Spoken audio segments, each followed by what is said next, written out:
Muy bien.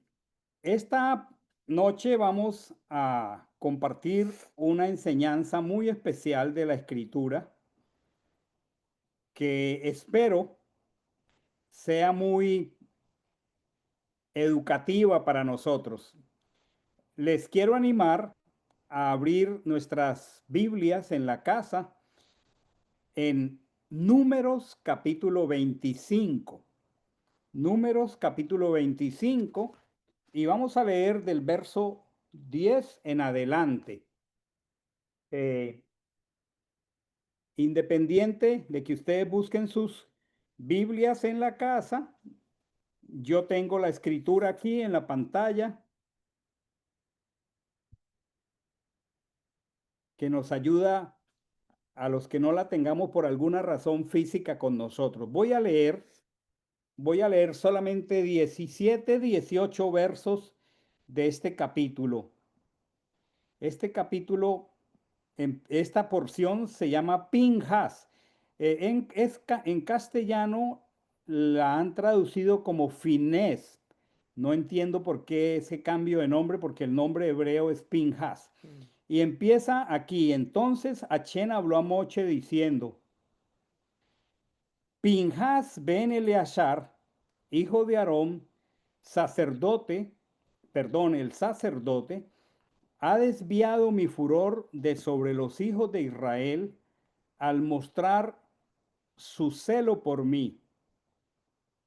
Eh, me voy a devolver de una vez para ponerlos en contexto, porque si no leemos el contexto, entonces nos, nos, no nos conectamos bien. Voy a comenzar a leer desde el verso 1, si bien la porción va del verso 10 en adelante.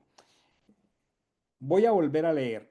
Dice, moraba entonces Israel en Sittim, y el pueblo comenzó a fornicar y a apegarse a las hijas de Moab, las cuales invitaban al pueblo a los sacrificios de sus dioses, y el pueblo comió y se postró ante los dioses de ellas. Así Israel se apegó a Baal Peor, y el enojo de Achén se encendió contra Israel.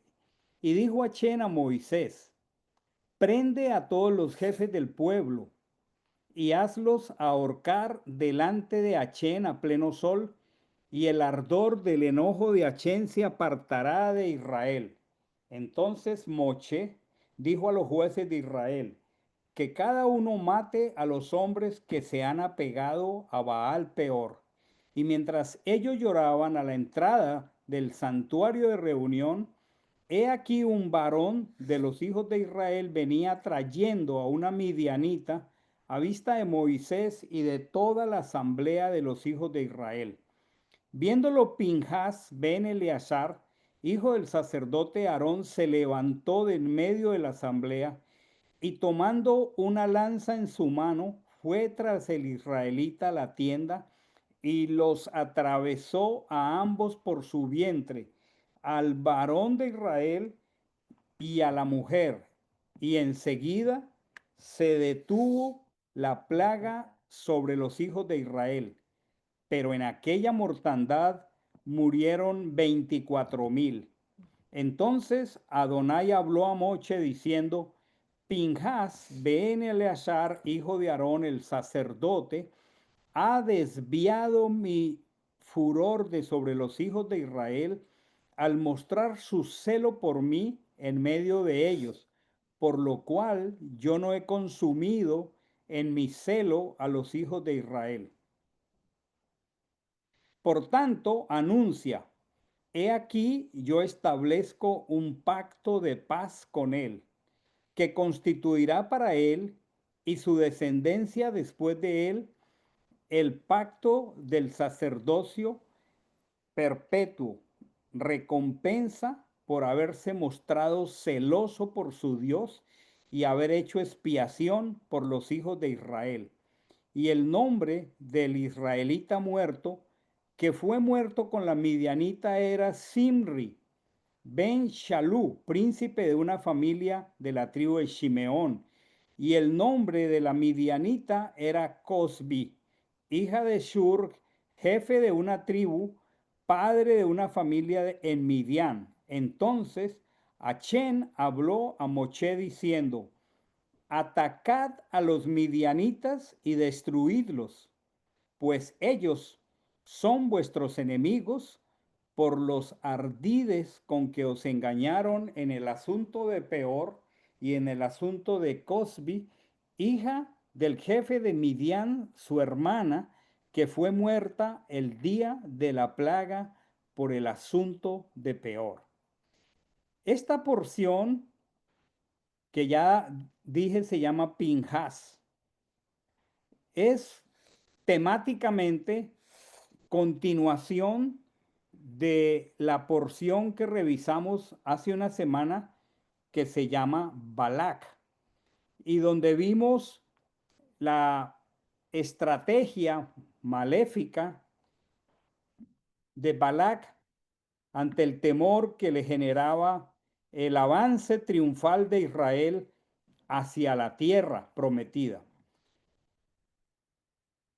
La semana pasada aprendíamos que este Balac aprovechó, como lo hemos estado revisando todos los días en el devocional diario, que espero que lo puedan revisar cada mañana, hemos estado revisando la codicia de Bilam y cómo fue aprovechada de parte de Balac, que le ofreció piezas llenas de oro, y cómo ese deseo de dañar a Israel, de proferir palabras de maldición contra Israel, el Señor en su soberanía, pues tomó la vida de este hombre, que no es un hombre de Dios desde ningún punto de vista, pero él es soberano y lo puso a expresar solo lo que él tenía bien expresar a favor de su pueblo. Como fue evidente, poniéndonos en contexto, nuestra congregación toda está orando por ti. Como fue evidente, al fracasar Bilam, Balac lo echó.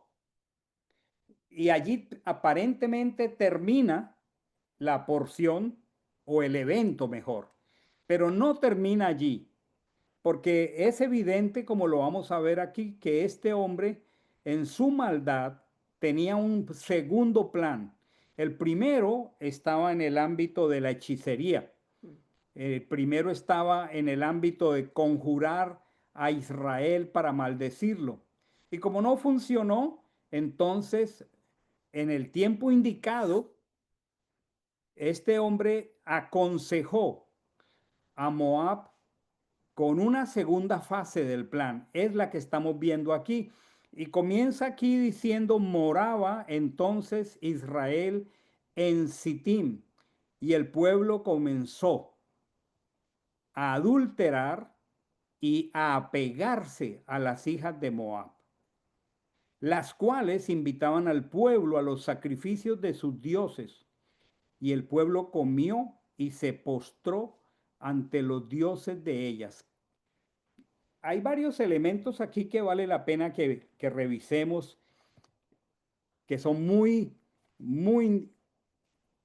interesantes. El primero es la palabra moraba.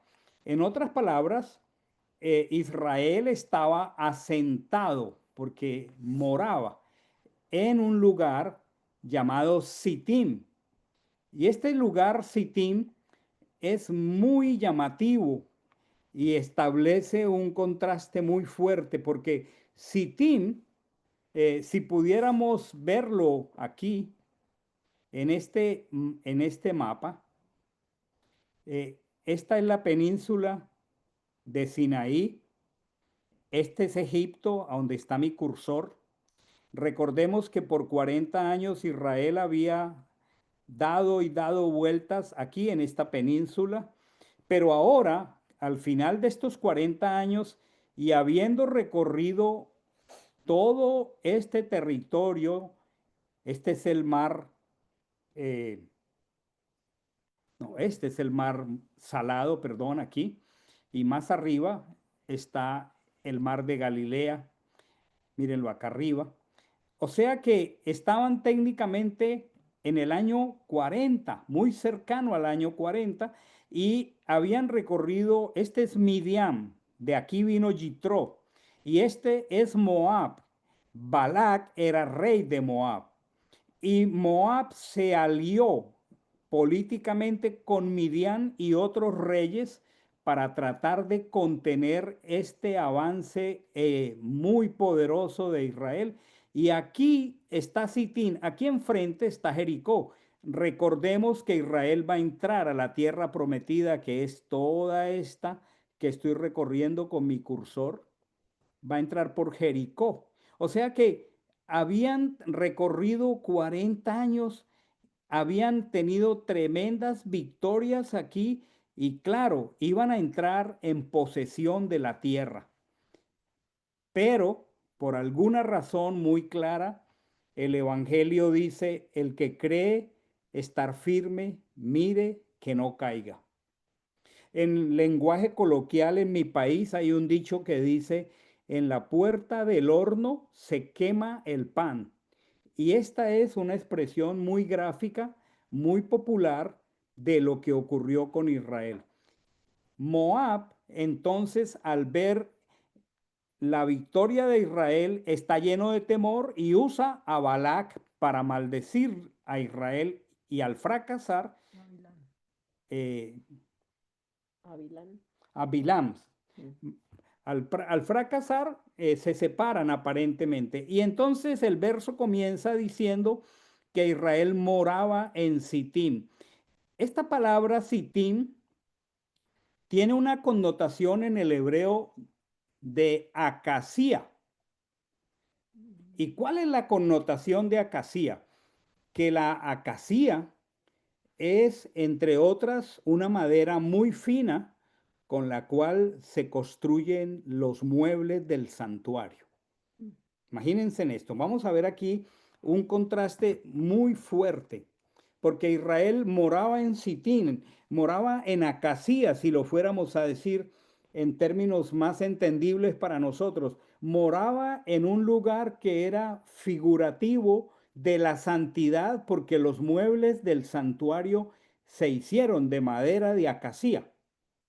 Y además, la topografía de este lugar era una topografía muy exuberante, muy abundante, y de alguna manera, después de el intento de Balac dañar a Israel, Israel pareciera que estuviera muy relajado en en un ecosistema muy abundante, parece que estaba muy complacido y entonces vino la segunda parte de la estrategia maléfica de Bilam.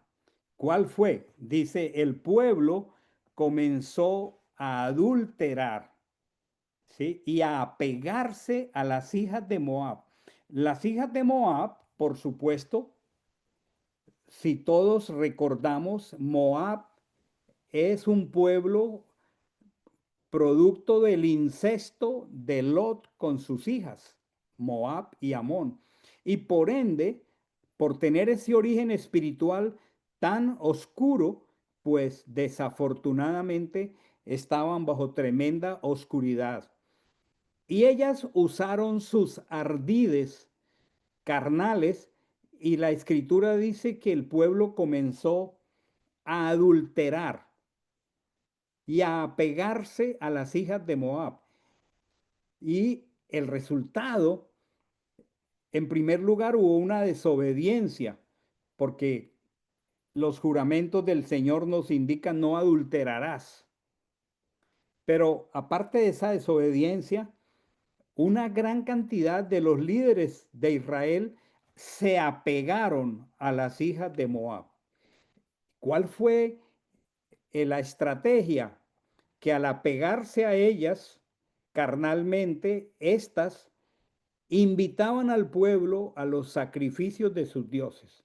O sea, la escritura dice muy clara en los 10 juramentos, no tendrás dioses ajenos, no te harás ninguna semejanza de lo que está arriba en los cielos ni abajo en la tierra. No te inclinarás delante de ellos. ¿Y qué fue lo que pasó? Que al invitar al pueblo a los sacrificios de sus dioses, al postrarse carnalmente ante estas mujeres incitaron al pueblo y el pueblo comió. Y miren esta frase tan tremenda aquí. El pueblo se postró ante los dioses de ellas. Esta es una violación flagrante al juramento que dice, no te inclinarás delante de ellos. Esto fue un fracaso muy grave de parte de Israel. No funcionó el primer plan de maldecir a Israel. Y esto nos tiene que llevar a nosotros a vivir en guardia espiritual, porque la escritura es muy clara. Nuestro adversario, el diablo, como león rugiente, anda buscando a quien devorar. Dice, así Israel se apegó a Baal peor. Esta palabra Baal era una divinidad cananea. Y Baal siempre trajo fracaso para Israel. Israel se apegó a Baal peor. Esto es demasiado grave.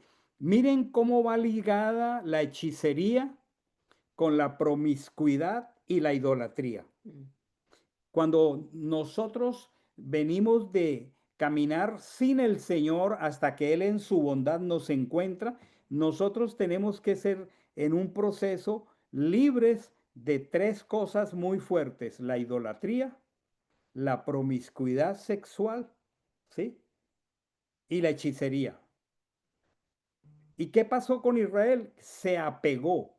Esa palabra, el apego, es ese pegamento físico, emocional que ocurre, que se vuelve una atadura cuando se cae en la trampa de la combinación de el adulterio, la promiscuidad sexual, la hechicería y la idolatría. Israel se apegó. Este no fue un acto así de sencillo, porque Israel estaba allí morando en ese lugar. No ocurriría de un día para otro. Y dice que se encendió el enojo del Señor.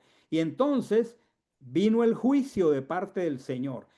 Y aun cuando Dios, el Dios que se llama Elohim, cuyo nombre implica su amor entrañable, nos ama, pues también tiene que ejecutar otra expresión de su carácter, que es que Él es santo y ejecuta juicio. Y entonces aquí Achenda una instrucción muy clara a Moche.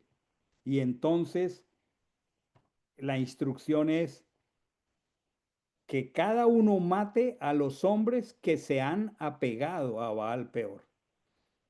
Y fue una drástica decisión, porque vamos a ver ahora hasta dónde este pecado, esta mezcla desastrosa, este descuido espiritual tan grave, hasta dónde alcanzó, a cuántos destruyó. Y por eso, si no se ejecuta el juicio, se hubiera destruido a todo el pueblo escogido. Y por ende, se hubiera, por el lado humano, pues sacrificado la simiente. Es que todo intento de Satanás es en contra de la simiente, y la simiente es Mashiach. Por eso Satanás ha venido a robar, a matar y a destruir. Pero aquí viene entonces la acción de este hombre llamado Pinjas. Mientras ellos lloraban a la entrada del santuario de reunión, he aquí un varón de los hijos de Israel venía trayendo a una midianita a vista de Moche y de toda la asamblea de los hijos de Israel. Esto es demasiado fuerte. Esto es demasiado contundente. Dice, venía trayendo a una madianita a vista de toda la asamblea de los hijos de Israel, la pregunta es, ¿a dónde la venía trayendo? La estaba trayendo a la entrada del santuario de reunión. Ustedes, hermanos, pueden magnificar la gravedad de este asunto. Ustedes recuerdan en otras parachot, cuando estudiamos seguramente el primer capítulo de Bemidbar, de Números, que nosotros aprendimos que si este es el santuario, el tabernáculo, que tenía una orientación de oriente a occidente, entonces este sería el oriente, este sería el occidente, este sería el norte y este sería el sur. Y aquí estaba el santuario y habían unas tribus que habitaban al oriente, otras al sur, otras al occidente y otras al norte. Tres tribus en cada costado. Todo Israel, las 12 tribus, qué bendición tan maravillosa, vivía alrededor del santuario. La presencia de Dios estaba en el centro del campamento.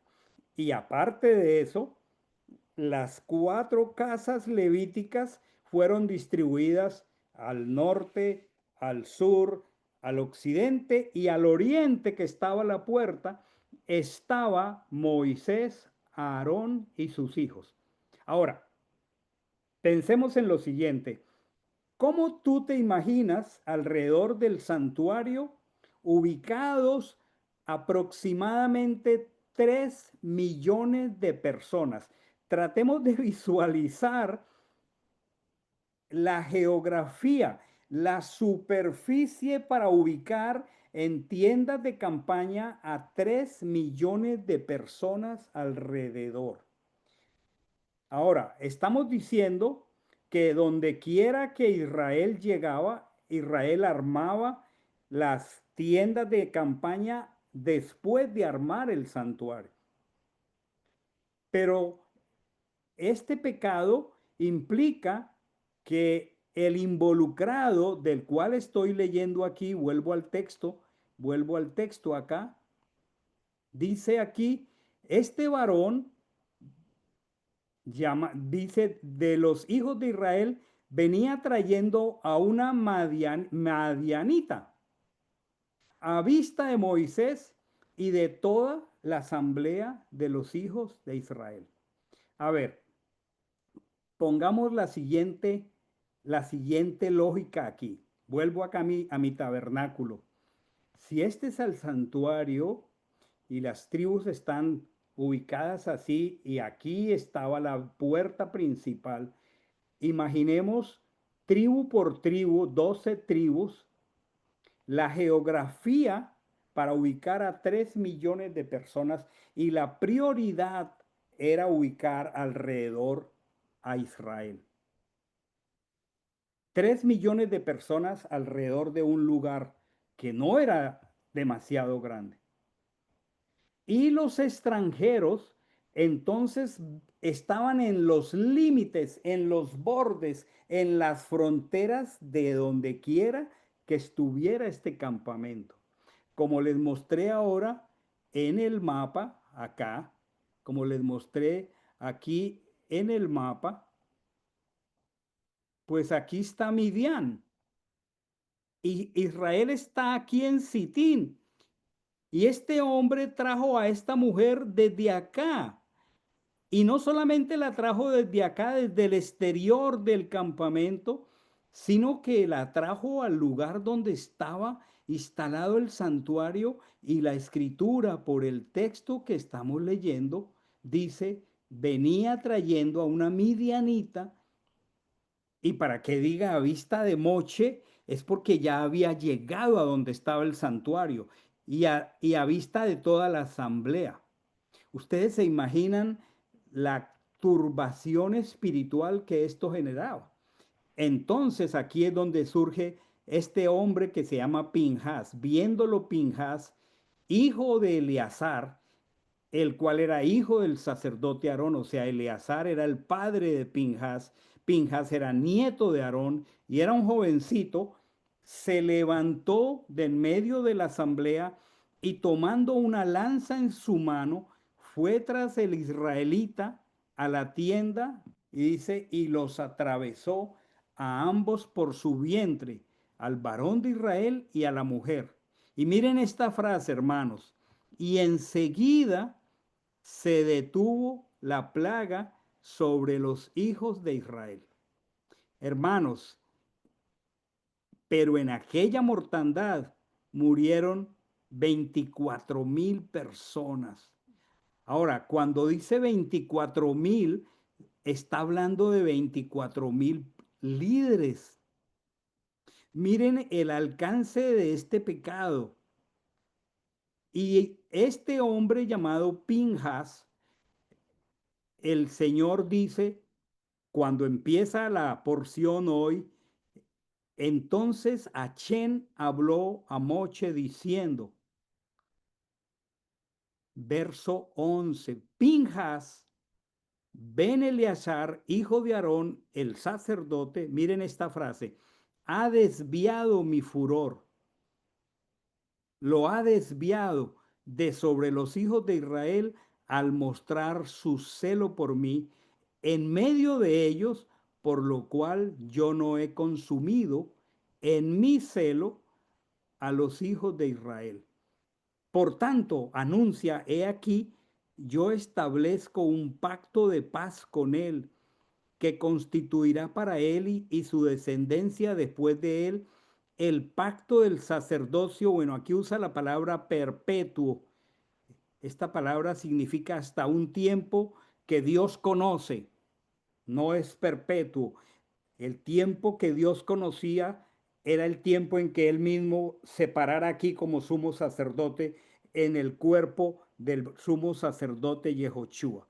Pero dice aquí, si nos ubicamos, está diciendo que Él estableció un pacto de paz con Pinjas porque mostró su celo.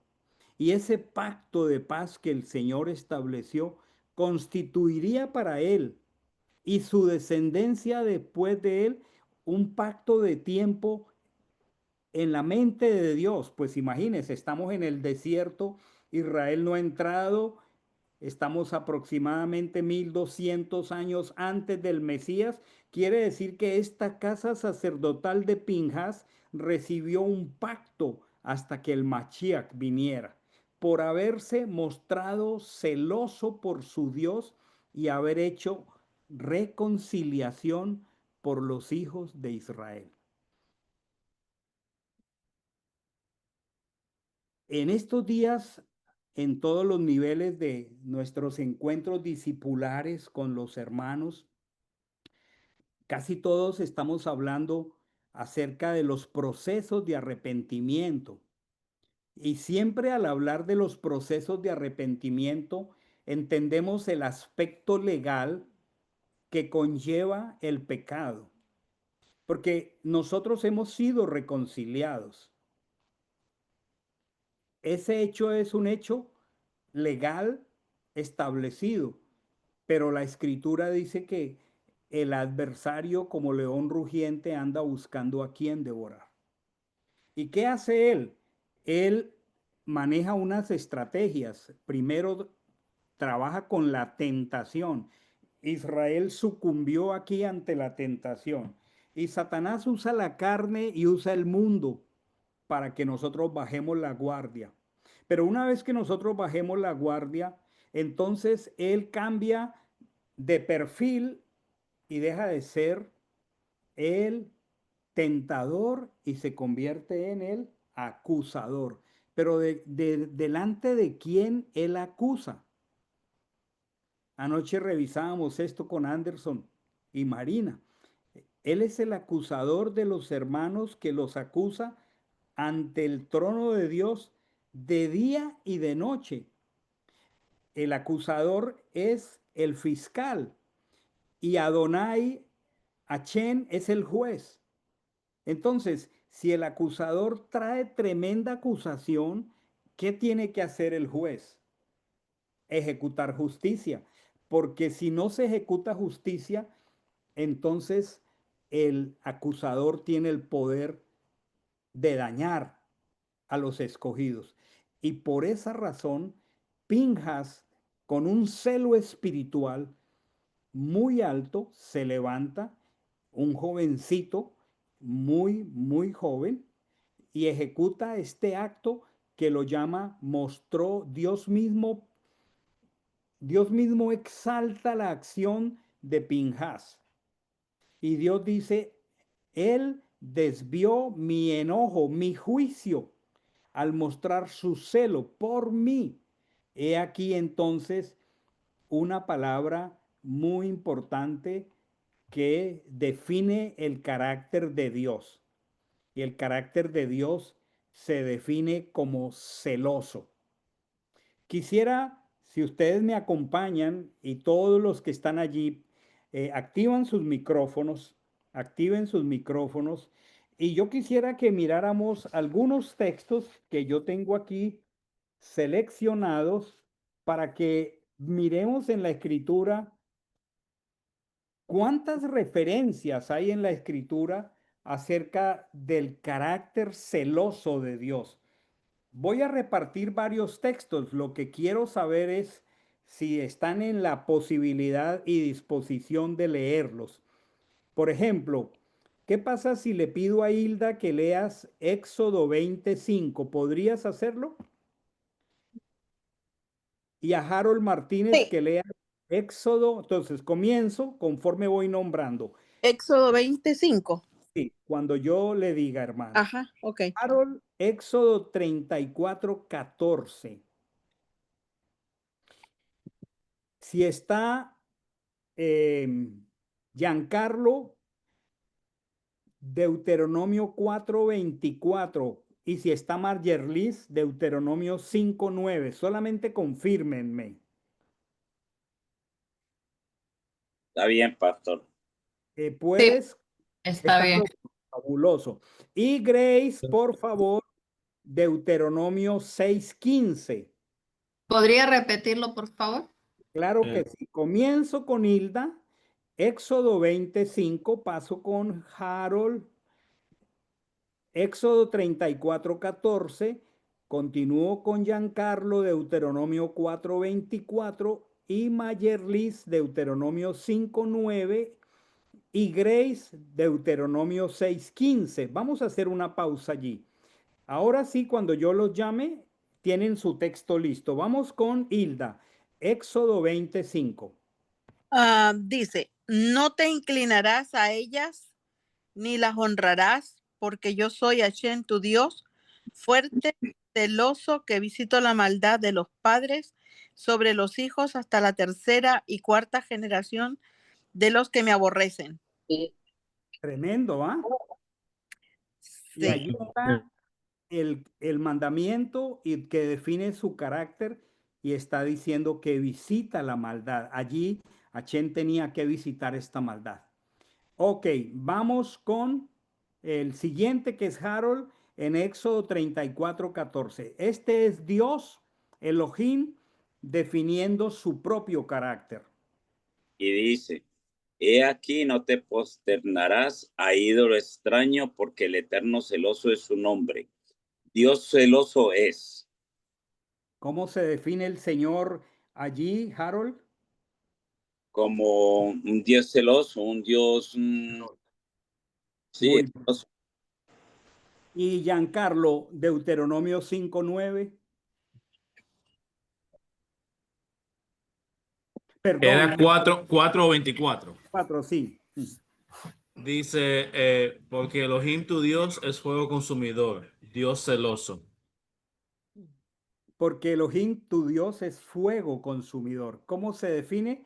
Como Dios celoso. Mayerly. Era Deuteronomio 5. 9. No. No te inclinarás a ellas ni las servirás, porque yo Jehová tu Dios fuerte, celoso. Yo soy Jehová tu Dios fuerte, celoso, que visito la maldad de los padres sobre los hijos hasta la tercera y cuarta generación de los que me aborrecen. Y Grace, Deuteronomio 6:15. Dice así, porque el Dios celoso, Jehová tu Dios, en medio de ti está, para que no se inflame el furor de Jehová, tu Dios, contra ti y te destruya de sobre la tierra. Excelente. O sea que hay una cantidad muy amplia de textos, hasta en el Evangelio, que hablan del carácter celoso de Adonai. Yo le voy a pedir a Germán Andrés que busque, por favor, Primera de Reyes 19:10. Primera de Pastor, discúlpeme, yo en este momento estoy escuchando, pero no puedo, no le puedo ayudar leyendo, discúlpeme. Está bien. Anderson, Primero de Reyes 19:10. Primero de Reyes. 19:10.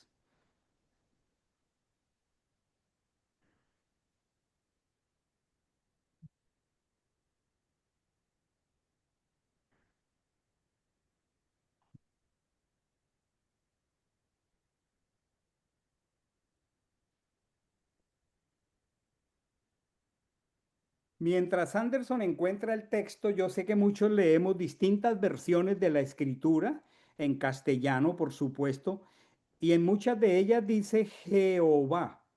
Cuando encontremos ese texto, no es como un mandato, sino como una sugerencia. Procuremos decir Adonai o Hashem o Elohim,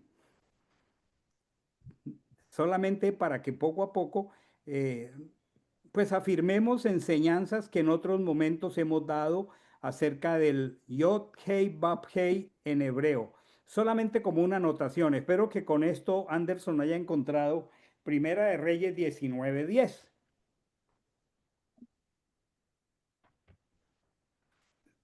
¿Sí, Anderson? Estoy aquí, pastor. Un segundo. ¿No lo he encontrado? Sí, está buscando.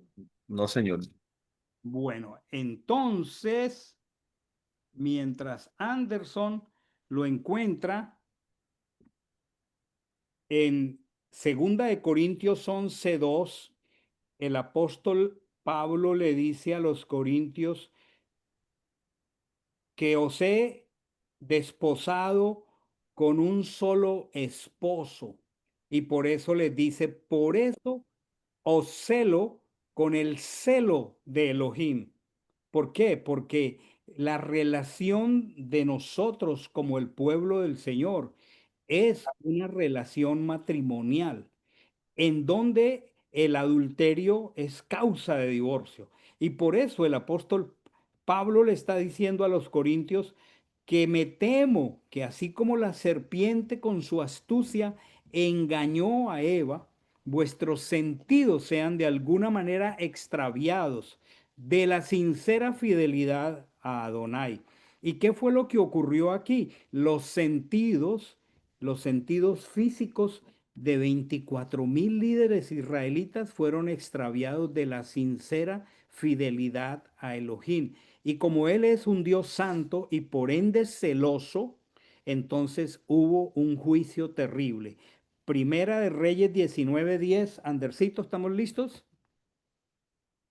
Él respondió, me ha movido un celo por Hachén, el Elohim de los ejércitos, porque los hijos de Israel han abandonado tu alianza, han derribado tus altares y han matado a espada a tus profetas.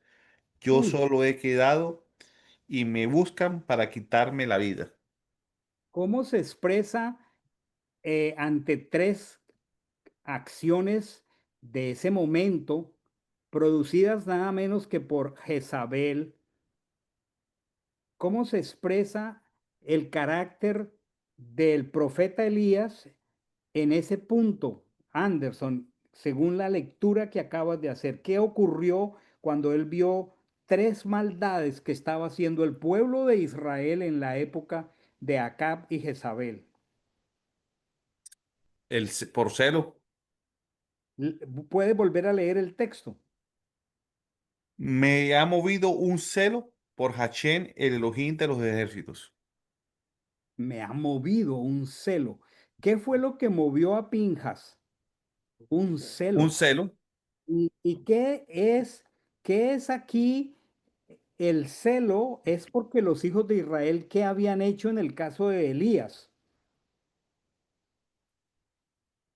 Allí con la Biblia abierta lo puedes ver. Con el pacto.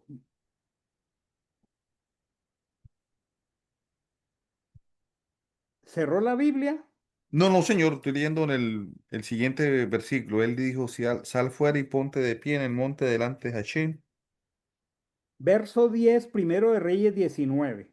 Me ha movido un celo. ¿Por qué? ¿Qué habían hecho qué estaban afectando los hijos de Israel con sus pecados? Ahí está, pero claro, Anderson. Han invalidado el pacto. Abandonado tu alianza. Ahí han abandonado el pacto. ¿Y cómo lo abandonaron? Ahí está. ¿Cómo lo abandonaron? Dice, han derribado tus altares y han matado a espada a tus profetas.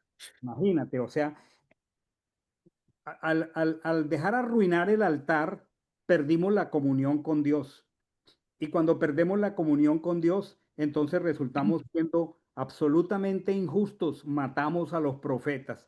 Entonces vemos aquí qué significa el acto de Pinjas. ¿Por qué Pinjas es una figura preciosa del celo del mismo Machiach, como cuando él estuvo aquí en Jerusalén y vio que habían convertido el santuario en una casa de mercado, dijo, el celo por la casa me consume. Aquí la escritura está planteando algo muy, muy necesario en el corazón de nosotros. Celo, celo en términos correctos, porque podrían haber otras expresiones de celo. ¿Cómo podríamos en el siglo XXI pensar, y les voy a preguntar, en el siglo XXI una persona como Pinjas, ¿cómo la calificarían los periódicos? ¿Cómo la calificarían en Instagram? ¿Cómo la calificarían en YouTube, en Facebook? ¿Qué piensa Juan David? ¿Cómo una persona con estas acciones tan claras de Pinjas que cogió a este hombre y a esta mujer y los atravesó con una lanza por el vientre? ¿Qué dirían las redes sociales sobre este hombre, Juan David? Buenas noches. No, bueno, estarían hablando muy mal de él, ¿Y que no qué es una... lo calificarían? ¿Cómo? ¿Cómo lo calificarían? ¿Qué adjetivos usarían para hablar de él? Una persona violenta, mala. Vale. ¿Qué otra palabra podríamos, muy famosa en el siglo XXI? ¿Un extremista de pronto? Un extremista. Hay otra palabra muy moderna. Radical. Radical, otra palabra muy moderna. Es que si usted vive en el mundo, tiene que conocer esa palabra. Intolerante. Narcisista. Intolerante. ¿Quién? Intolerante, sí. ¿Y qué dijo Mayerlis? No lo entendí. No le entendí, Mayerlis. Narcisista. Narcisista. Narcisista. Mm.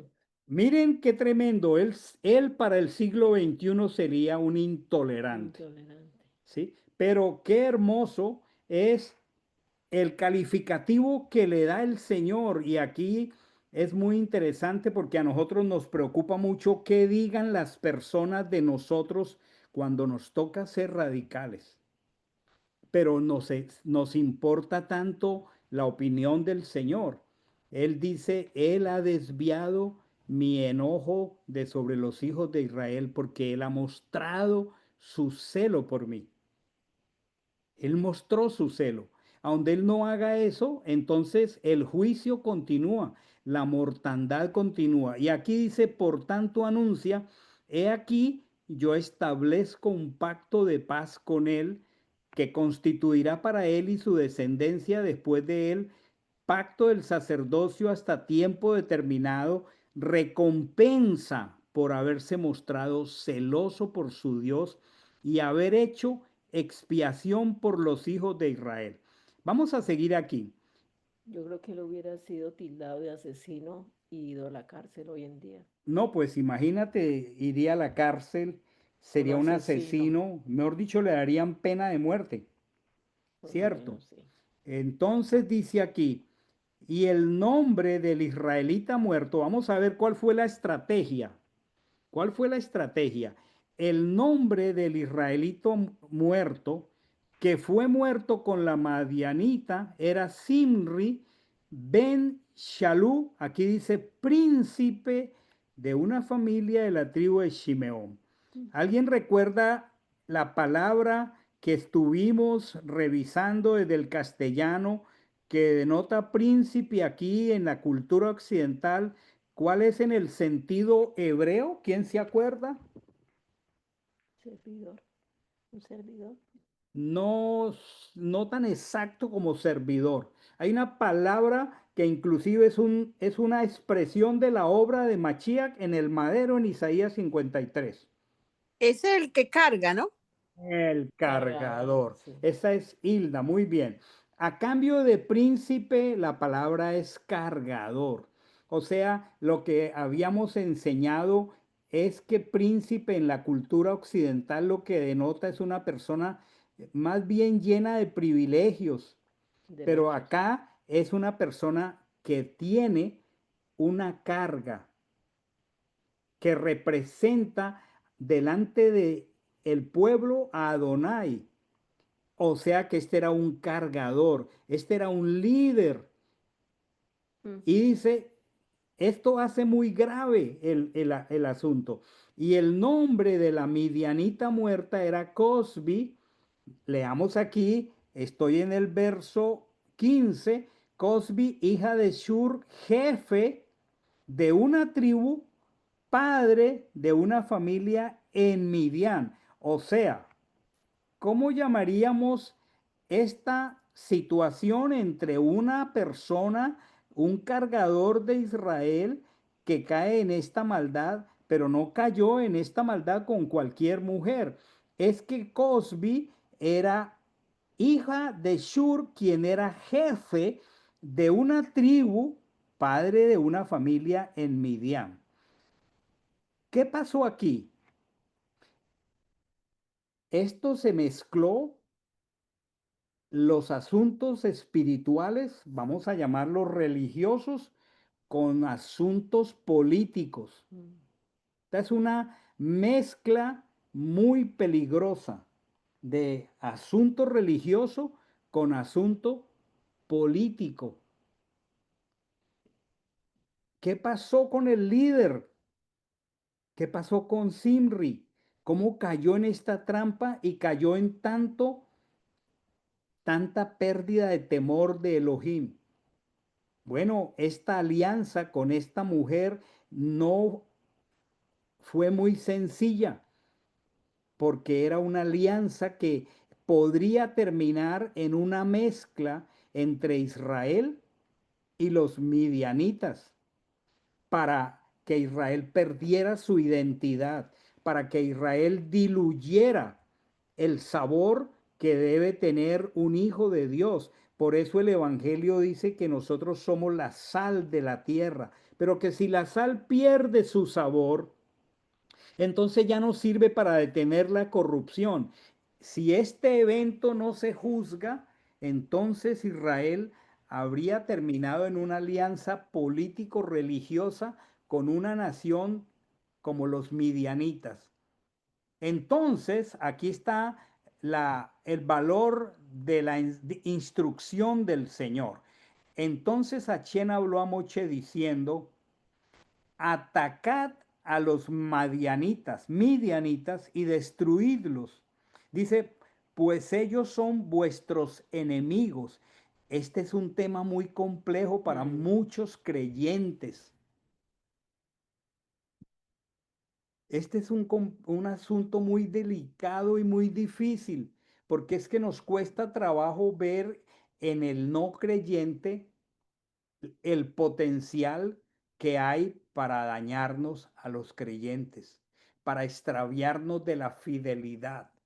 Por eso la escritura es muy clara, no os unáis en yugo desigual con los incrédulos. Aquí el Señor está diciéndonos a nosotros algo muy fuerte. Atacad a los madianitas porque son vuestros enemigos. El grave problema de nosotros como creyentes es no reconocer los peligros que tenemos. Y aquí está diciendo, son vuestros enemigos por los ardides con que os engañaron en dos asuntos. Es que fueron dos asuntos en uno. Fue una mezcla, fue como un cóctel. El asunto de peor es Baal peor. El asunto de postrarse ante los ídolos. Este es un asunto religioso. Y el asunto de Cosby, aquí hay un asunto de una mezcla religioso-política donde se estaba amenazando el futuro de Israel. Entonces, el Señor está diciendo aquí, atacad a ellos, son vuestros enemigos. Ahora, dice atacad, estoy en el verso 17, atacad y destruid. A ver, atacad y destruid. No podrás contestarle. Estoy en una clase ahora, después te llamo.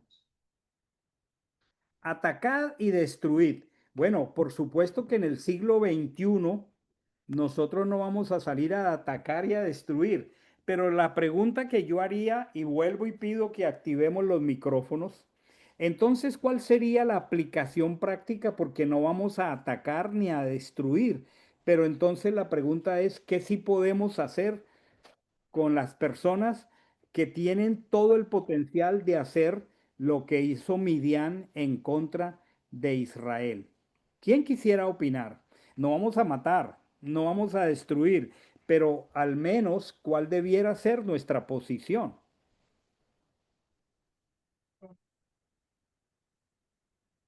Alejarnos y guardar distancia. Puede ser, sí, para no mezclarse y pues el dicho como dice, O presentar,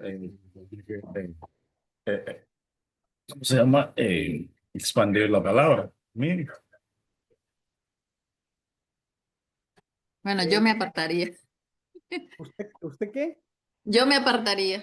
Me apartaría. Me parece muy correcto. La escritura dice, no os unáis en yugo desigual. Ese es el principio vital del Evangelio. No os unáis en yugo desigual. Mayerlis usó una palabra muy interesante, guardar distancia. Es que nosotros tenemos que entender que nuestro compañerismo, el verdadero y auténtico compañerismo, es con los que honran y respetan al Señor. Ahora, ustedes, más que yo, porque ustedes todos los días van a un ambiente de trabajo o a un ambiente académico y no podemos nosotros allí pretender que ese ambiente de trabajo y académico pues se amolde a nuestros criterios. Nos toca convivir allí, pero la palabra muy sabia es de alguna manera mantener mi lugar, guardar distancia, porque la escritura es muy clara, no os unáis en yugo desigual con los incrédulos. Esta combinación tan poderosa entre religión y política es el arma de guerra de un personaje que la escritura llama el anticristo. Es poder político tomando el poder religioso. Y de eso la escritura pues está muy llena de ejemplos. Por ejemplo, yo quisiera que alguien me ayudara. Alguien está con su Biblia y me ayuda buscando Apocalipsis 2:14. ¿Quién sería? Cualquiera de ustedes, rapidísimo. Apocalipsis 2:14. Hable su micrófono. Yo lo tengo, pastor. Por favor, Hilda, qué bueno. Dice Apocalipsis 2:14, pero tengo unas pocas cosas contra ti, que tienes ahí a los que retienen la doctrina de Balaam, que enseñaba a Balac a poner tropiezo ante los hijos de Israel, a comer de cosas sacrificadas a los ídolos y a cometer fornicación. Una pregunta, Hilda. Ajá. ¿Puedes entender cuánta distancia en años hay entre la lectura de Números y la lectura de Apocalipsis? Oh, sí. Mucha, pastor. Como 1000 años, ¿verdad? Sí, yo creo que más de 1000 años. Algo más de 1000 años. O sea que 1000 años más tarde, poquito más de 1000 años, la estrategia de Hasatán no ha cambiado.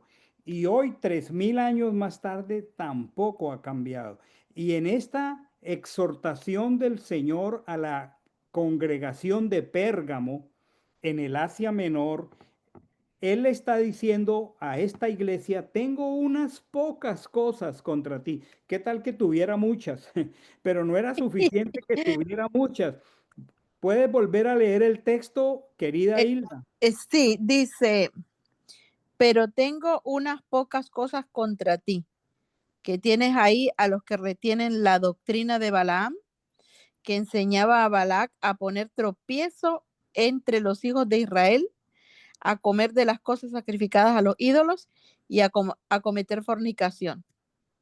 O sea que miren, lo que fue una estrategia en el desierto en la época de la iglesia de Pérgamo ahora es una doctrina. Se aumentó.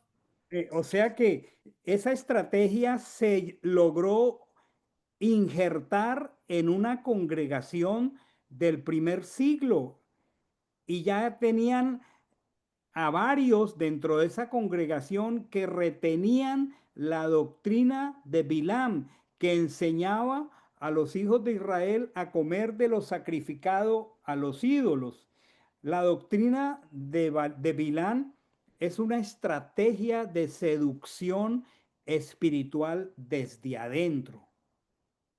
Y hay idolatría y fornicación dentro de una congregación.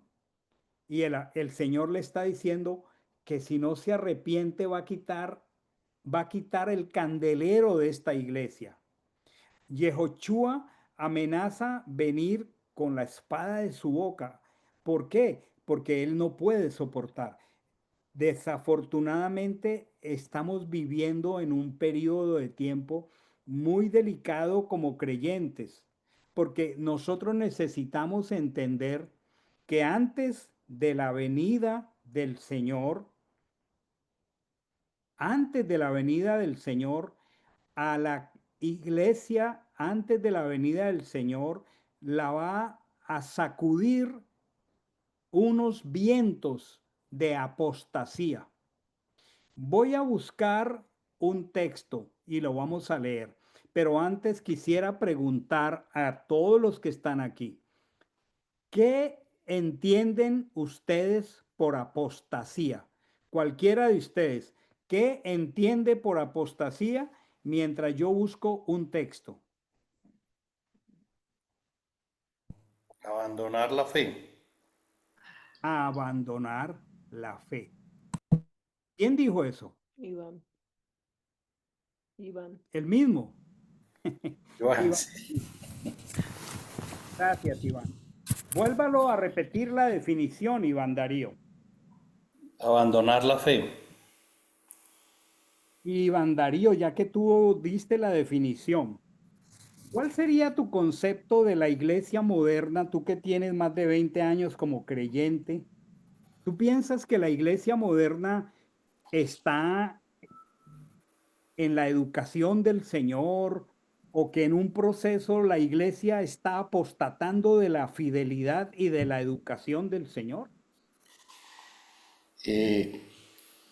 Es buena pregunta, porque uno diría que con mucha parte de la iglesia quizás no es que hayan abandonado, sino que no han llegado al conocimiento, pero con una gran parte han abandonado. Ha entrado una fascinación por las cosas de Israel y esto ha hecho de que abandonen a Mashiach y no. Por ejemplo. Ujú. Entonces, podríamos decir que la iglesia del presente está caminando hacia un abandono de la sana enseñanza de la Escritura. Sí, con mucha parte no han llegado al conocimiento y con otra parte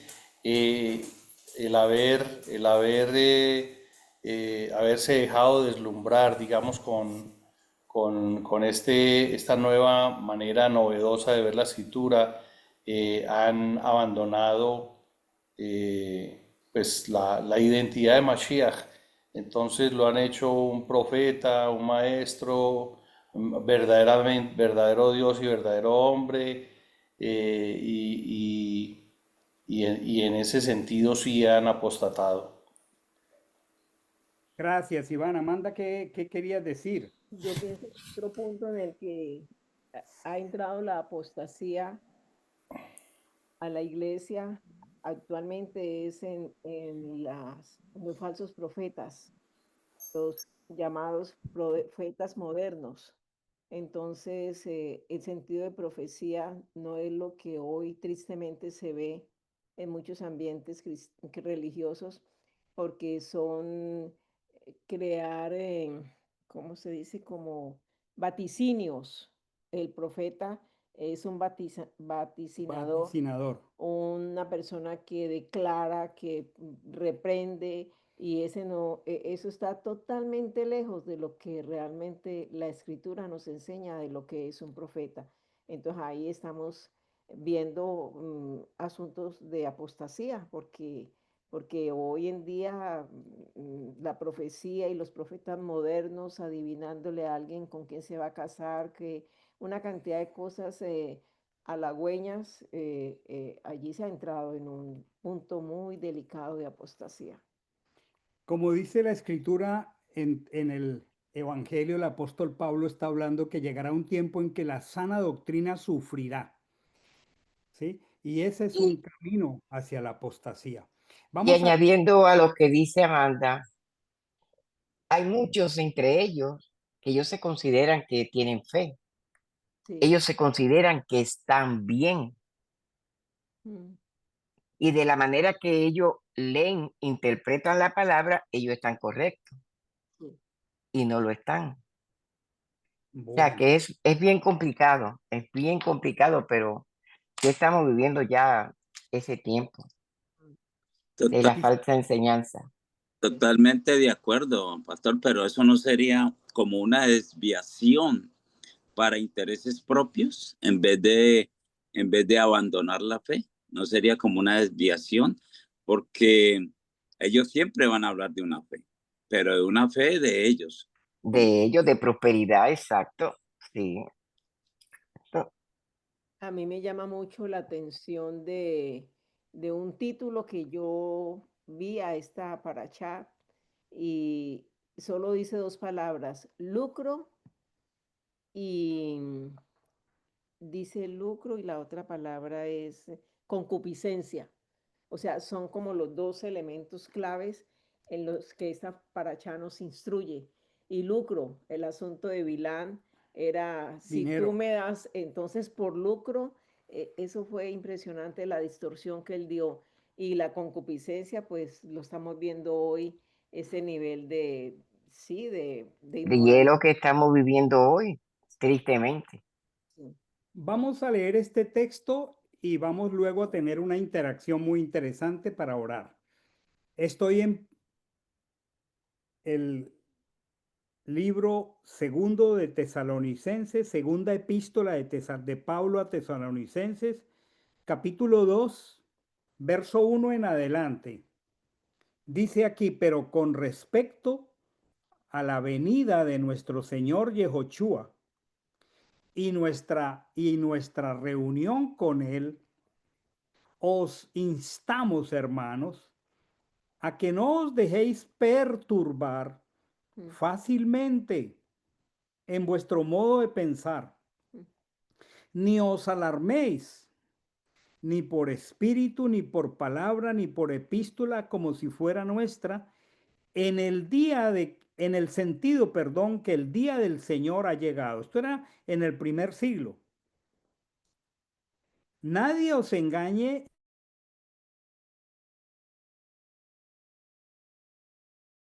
Ya el Señor había venido. Y él está diciendo que nadie os engañe, ni por palabra, ni por espíritu, ni por carta, como si fuera nuestra, para que no os dejéis engañar. Y está diciendo, nadie os engañe, porque no vendrá, el Mesías no vendrá, sin que antes venga la apostasía y sea manifestado el hombre de iniquidad, el hombre de pecado, el hijo de perdición. Esta persona está aquí graficando a Bilam y toda su doctrina. Dice, el cual se opone y se levanta contra todo lo que es llamado Dios u objeto de adoración. Y aquí está esta mezcla religiosa, idolátrica, política. ¿Quién es el que se opone y se levanta a lo que es llamado Dios o es objeto de adoración? Cada vez con mayor fuerza, los estados que quieren imponer estas situaciones. Y dice, hasta el punto que se sienta en el santuario de Dios, proclamando que Él mismo es Dios. ¿Qué es lo que les quiero decir para que terminemos interactuando un poco? El espíritu de Bilán está vigente. El Señor exhorta en Apocalipsis que no sostengamos la doctrina de Bilán en las congregaciones. Que no permitamos la sensualidad en las congregaciones. Cada vez con mayor fuerza, las congregaciones están siendo combatidas por la sensualidad. Cada vez hay más maestras, mujeres, enseñando la palabra en los púlpitos, pero ojalá se vistieran recatada y decentemente. Es una mezcla de sensualidad y de falsa doctrina.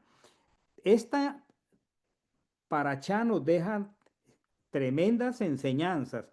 Yo quisiera hacer una serie de preguntas después de esta enseñanza y quisiera simplemente como los veo en la pantalla, les voy a preguntar. Abran los micrófonos, por favor, y después de esto oramos. Después de esto, activen los micrófonos, hermanos. Quisiera, en el orden en que los veo, voy a hacer unas 4 o 5. Puedo tener más, pero también depende del tiempo. Activen sus micrófonos. Activen sus micrófonos. La primera pregunta, como veo arriba en el rincón, a Mayerlis, y si está ahí mi queridísimo Giancarlo también. Ok. Ok. ¿Están los dos? Sí. Sí. Ok, entonces la primera pregunta es, comencemos por las damas.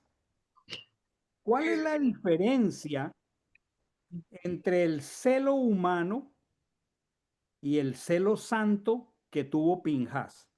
Al estudiar esta tarde esta porción, porque hay mucho celo en el mundo, celo entre las parejas, hay celo laboral, hay celo profesional, hay celo en los negocios, pero ¿cuál es la diferencia después de esta enseñanza que te queda, Mayerlis, entre el celo humano y el celo santo de Pinjas? ¿Qué te queda? De la manera que yo lo tomo es como un celo santo por no irrespetar lo que Dios dijo, nada que fuera en contra de ellos, como un respeto. Como honor. Como que no manchen el honor de su Dios, o sea, protector. Y el celo humano es más como...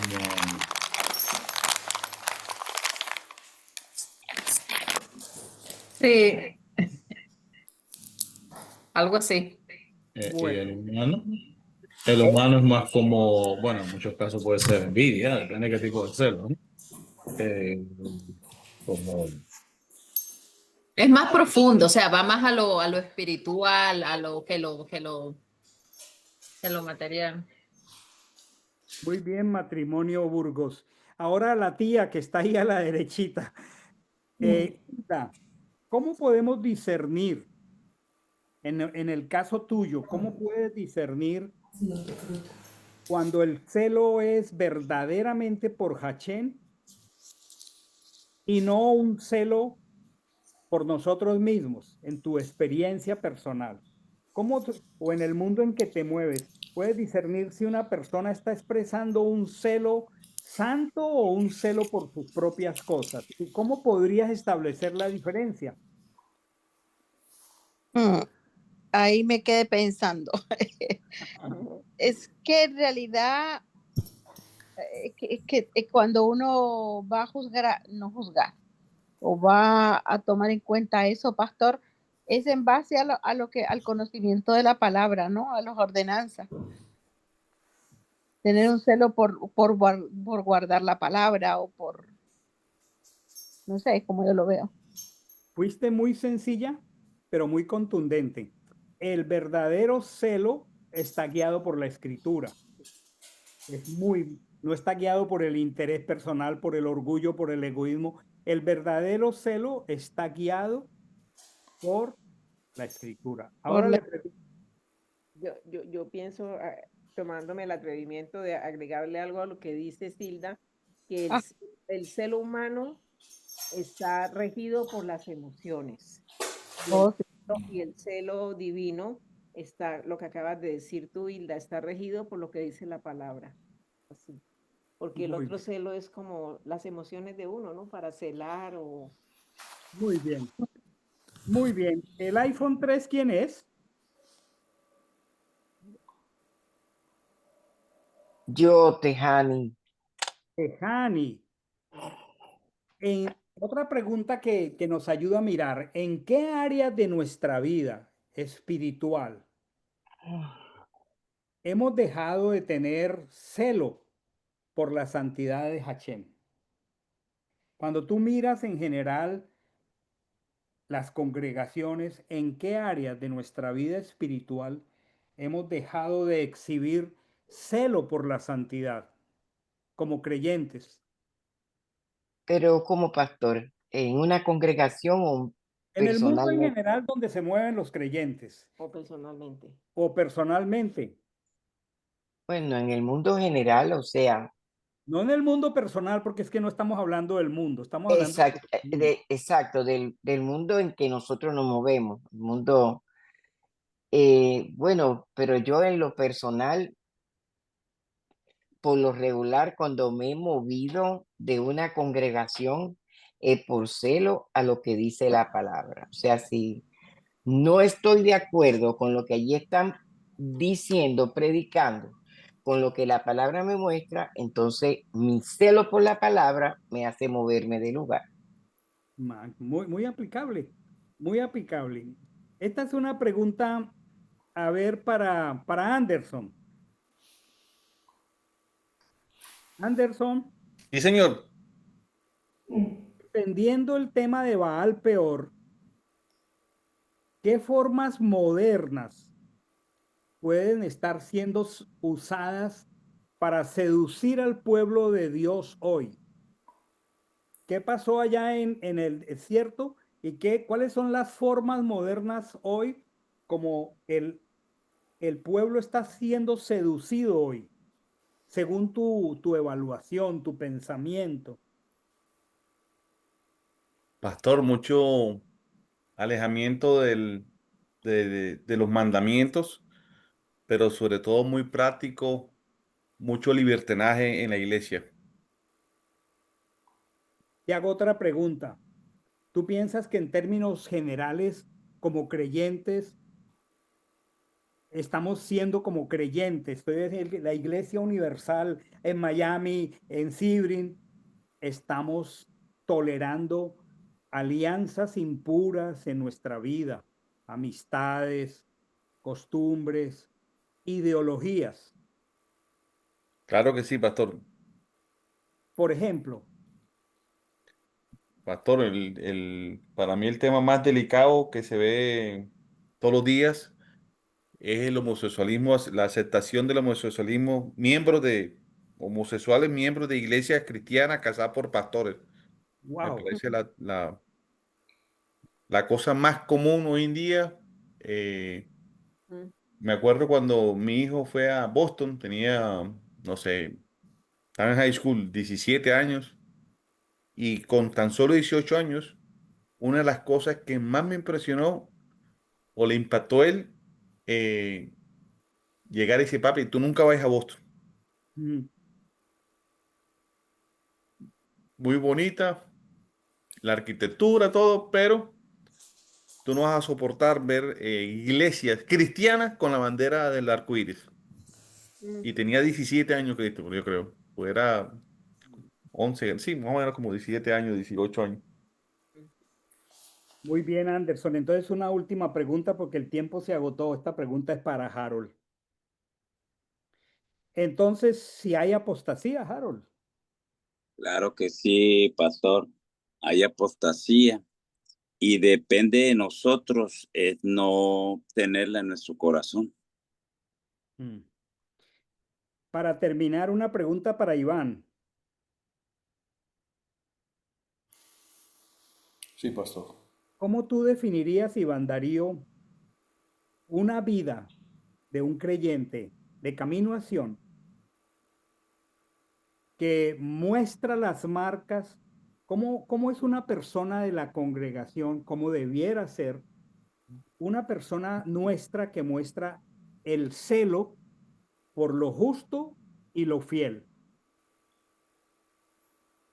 Mejor dicho, ¿cuál sería el ideal para nosotros como miembros de Camino a Sion? Pastor, ahorita iba precisamente a mencionar que una de las cosas que pasó en la iglesia moderna es que han puesto de lado la santidad. Se han inventado una santidad diseñada a la medida del pastor que dirige la congregación, según el énfasis que él quiera dar. Y perdieron de vista que la Torá define de una manera demasiado específica la santidad, sin que tenga que ser generada por la imaginación de ningún ser humano, pues. Entonces, yo creo que un sello que tiene esta congregación es que ha entendido el valor de la Torá. Es la demanda que hace el Señor de Génesis, Apocalipsis, en todas partes. Es el que conoce y hace mis mandamientos, ese es el que me ama, por todas partes. Entonces, yo creo que el tener en un tan alto, digamos, anhelo, el ser santo desde la Escritura, me parece que sería un sello muy, muy distintivo de un miembro de esta congregación. Gloria a Dios. Muy bien. Pinhas se levantó cuando el pueblo se había acomodado al pecado. A mí esa figura me parece preciosa. En el momento en que él vio que el pueblo se había acomodado, él se levantó. Lo que indicó que esa clase de hombres los está buscando Achén hoy, porque por algo exhorta a la iglesia de Pérgamo. Achén sigue buscando hombres, sigue buscando mujeres que se levanten con celo santo para restaurar la santidad en medio del campamento. Ese debe ser nuestro más grande celo. La pregunta para todos es, preguntémosle al Ruach HaKodesh, antes de que mi esposita me está levantando la manito a la izquierda. La pregunta es, Dios está buscando hombres que sean Pinhas modernos, sepan guardar las distancias de las que habló Mayer Liz, que sepan estar en su lugar. La pregunta es para cada uno, ¿yo estoy entre los que se levantan o yo estoy entre los que se mezclan? No me responda a mí, pidámosle al Ruach HaKodesh que nos hable. Pregunta: si el Señor me juzgara esta noche a la luz de esta enseñanza, Él me diría: me conmueve tu celo porque te levantas, o tengo contra ti que retienes contigo a los que se mezclan. ¿Cuál de los dos sería el calificativo del Señor? Antes de orar, y Amandita, me levantaste la manito. Sí, yo personalmente resumo esto y me impresiona mucho. Es que yo no puedo hacer absolutamente nada en cuanto a celar a alguien, como en el caso de Pinhas, si primero yo no me celo a mí mismo. Es que para mí el primer paso es el celo conmigo mismo. Ser así bien en la línea conmigo, porque donde yo me desfase, pierdo toda la fuerza, pierdo toda la dignidad, pierdo todo para poderme levantar y decirle a alguien, eso que estás haciendo no conviene. Entonces yo creo que mi oración es que a nosotros en esta congregación el Señor nos dé el regalo de ser extremadamente celosos hasta la muerte, ¿sí? Pero con nosotros mismos Sé primero. fiel hasta la muerte. Sí, Sé es fiel como hasta la muerte. la enseñanza que me queda hoy, ¿no? Porque si uno es superficial con uno mismo o liviano con uno, a veces uno trata de negociar las cosas, pero yo cómo le voy a decir a este tal cosa y no se va a ir, yo no lo hago. Realmente uno en muchos momentos puede dejar de ser celoso por mucho prurito, por muchas cuestiones ya personales, pero si yo tengo claro lo que Dios me demanda a mí, yo voy a poder ayudar al otro que está fallando. Muy bien, espero que esta noche el Espíritu haya edificado nuestros corazones, nos haya redarguido y nos haya mostrado detalles a cada uno en particular. Vamos a darle gracias al Señor. Voy a pedirle a Iván Darío que nos despida dando gracias por la palabra y terminamos aquí por esta noche. Perfecto, pastor.